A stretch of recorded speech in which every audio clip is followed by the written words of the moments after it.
Bonjour tout le monde, bonjour mes élèves de tronc commun scientifique de l'établissement secondaire de Mohamed El-Ghizlan. Je vais vous présenter un cours qui fait partie du programme des sciences de la vie et de la terre. Le cours concerne la reproduction chez les plantes à fleurs. Après avoir vu la reproduction chez les plantes à fleurs du type angiosperme, on va maintenant attaquer l'autre sous-embranchement qui s'appelle les gymnospermes. Tout d'abord, nous devons se familiariser avec la classification systématique des végétaux. On a dans le premier le règne végétal. Toutes les plantes appartiennent au règne végétal. Le règne végétal, on peut la diviser en deux catégories, les cryptogames et les phanérogames. Les cryptogames, ce sont des plantes qui ont une reproduction invisible.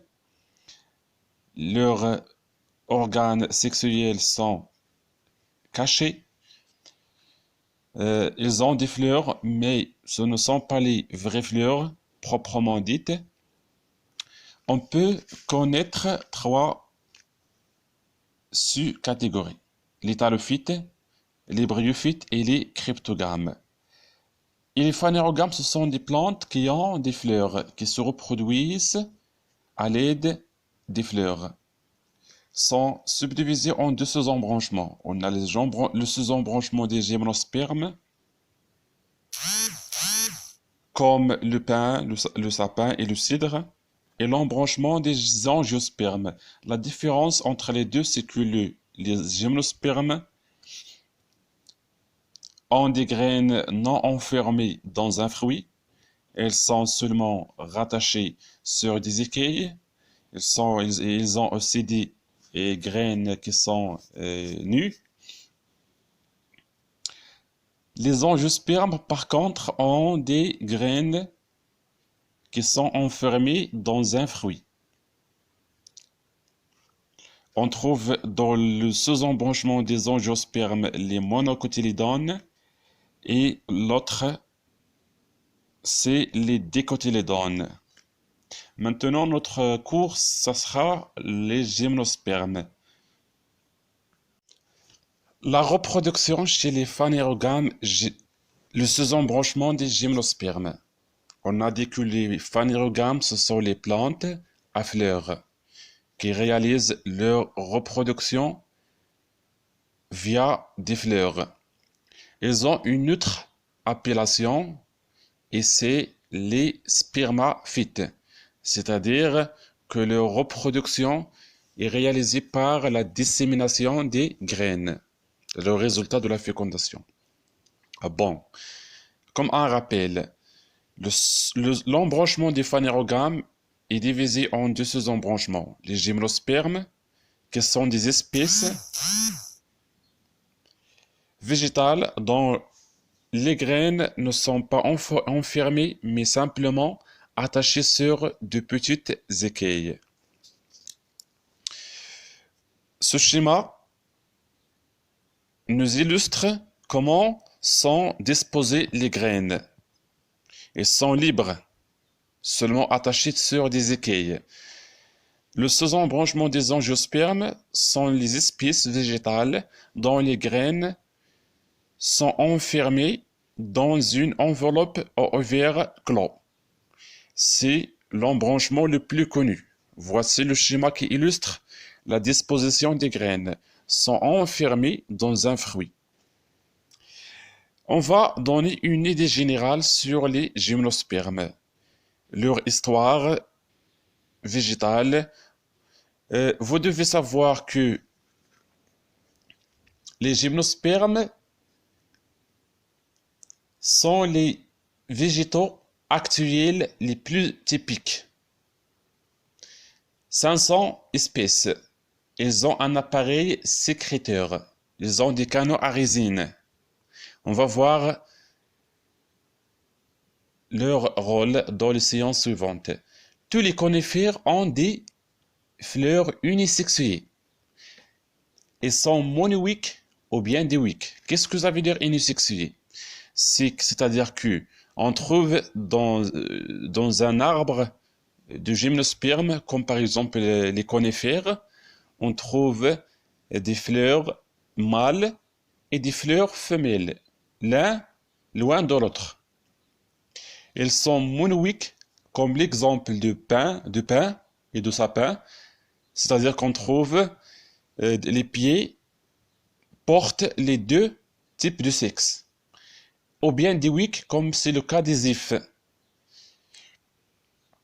C'est qu'on trouve un pied mâle et un autre pied femelle. On a ici des exemples de plantes gymnospermes. On trouve le pin, Sanabar, le sapin, Tanoub. Les ifs, ce sont les plantes qui s'appellent Sidar Jabali ou bien Al-Taqsous. Les cèdres, l'arrose. Vous devez savoir que les gymnospermes ont un point de départ qui va jusqu'à l'ère primaire, le Mésozoïque. Et leur expansion est très importante dans l'ère secondaire. C'est pour cela que l'on appelle l'ère des conifères. Dans le règne animal, l'ère secondaire s'appelle l'ère des reptiles, parce que leur extension est maximale. Bon, maintenant on va passer à la connaissance des fleurs mâles et des fleurs femelles des gymnospermes. Et on va juste dans ce cours attaquer les conifères, qui sont l'ordre le plus typique des gymnospermes. Et c'est la même chose pour toutes les gymnospermes.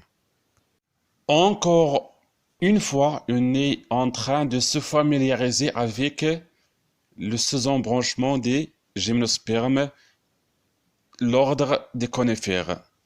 On va maintenant attaquer la répartition géographique des conifères. Comme vous voyez ici,